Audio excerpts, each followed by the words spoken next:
बिस्मिल्लाहिर्रहमानिर्रहीम। जै रस्तन ते थी ही गाड़ वया, जै रस्तन ते थी ही गाड़ वया, हीअ सिंध बेलोस जवाननि जी आ।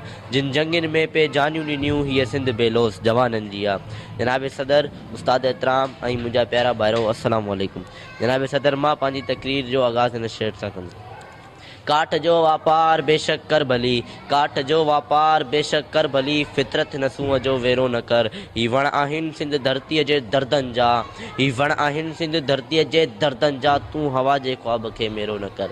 जनाब सदर, सिंध जी भलाड़ी ज़मीन केॾी न ख़ुशि नसीब आहे जो हिन केतिरनि ई वलियनि, बुज़ुर्गनि ऐं सारेदारनि खे जनमु ॾिनो आहे, जंहिंमें भिटाई जहिड़े बहादुरनि, कलंदर जहिड़े कंदारनि ऐं होशू जहिड़े होशियारनि खे जनमु ॾिनो आहे। का बि मुल्क, क़ौम, तहज़ीब, तालीम जे हथियार खां सवाइ पंहिंजो तहफ़ुज़ नथा करे सघनि, पर अफ़सोस त ज़माने तालीम लाइ एमरजेंसी लागू आहे।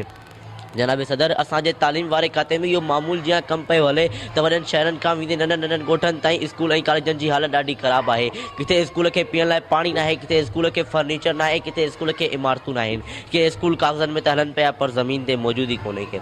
जनाब सदर, सिंध जे अज़ीम मुग़ल अकबर बादशाह चयो सिंधीअ खे दोस्त बणाए शिकस्त ॾेई सघे थी, छाकाणि त सिंधी शींहं जहिड़ी ताक़त रखे थो। जनाब सदर, महमूद गज़नवी चयो सिंधी पाण में मुतहद थी वञे त सिंधियुनि जी दुनिया ते लाज़वाल हुकूमत थी सघे थी। जनाब सदर, मां पंहिंजी अज़ीम धरती जी तारीख़ जा वर्क वराए ॾिसंदो आहियां त अल्लाह ताला खां इहा ई दुआ कंदो आहियां त ए मुंहिंजा मालिक, तूं न मुंहिंजी सिंध खे सदियुनि जी आबाद कर। पर अफ़सोस, जॾहिं सिंध ते कुकरनि ऐं मकारनि जा ज़ुल्म ॾिसंदो आहियां त मुंहिंजी हीअ दिलि रत जा ॻोढ़ा रोईंदी आहे। जनाब सदर, तूं मुनकिर आहीं पंहिंजी मिटीअ जो, तूं मुनकिर आहीं पंहिंजी मिटीअ जो, सो मुंहिंजो थींदे कीअं भला। मां ॼाणा थो तूं न नगरीअ खे बर्बाद बणाइणु चाहीं थो, मां ॼाणा थो तूं न नगरीअ खे बर्बाद बणाइणु चाहीं थो। मूं कोल ॿुधो आहे गांधी जो, जंहिं तोखे आ गद्दार सॼो, मूं कोल ॿुधो आहे गांधी जो, जंहिं तोखे आ गद्दार सॼो। हिकु वार वरी छो दामन ते, हिकु वार वरी छो दामन ते, सो दाग़ लॻाइणु चाहीं थो। मूं मोहरम सम्झी मान ॾिनो तो वेरी बणिजी वार कया, तूं कातिल आहीं क़ौमुनि जो, हिते कूंदर कपाइणु चाहीं थो। जनाब सदर, अल्लाह ताला जे तरफ़ां अता कयल न्याणी लाज़वाल रहमत आहे। जनाब सदर, पर अॼु जे मुसलमाननि न्याणियुनि खे मशरक़नि जीअं मदहोश सम्झो वेंदो आहे। जनाब सदर, असांखे टोपी ऐं अजरक अॼु बि यादि आहे, असांखे टोपी ऐं अजरक अॼु बि यादि आहे, पर अफ़सोस त ओताकू हलाइणु विसरी वियूं आहिनि।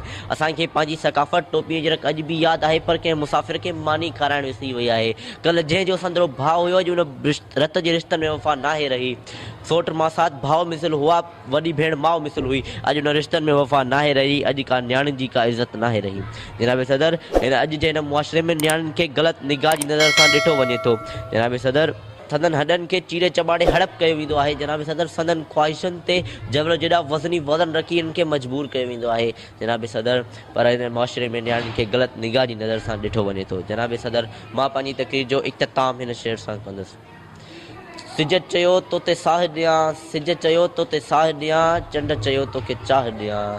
मूं मुर्की चयो ओ उस्ताद बुखारी, सिवा सिंध जे मां हर शइ खे बाहि ॾियां, बाहि ॾियां। मैं जीए पाकिस्तान, जीए सिंध।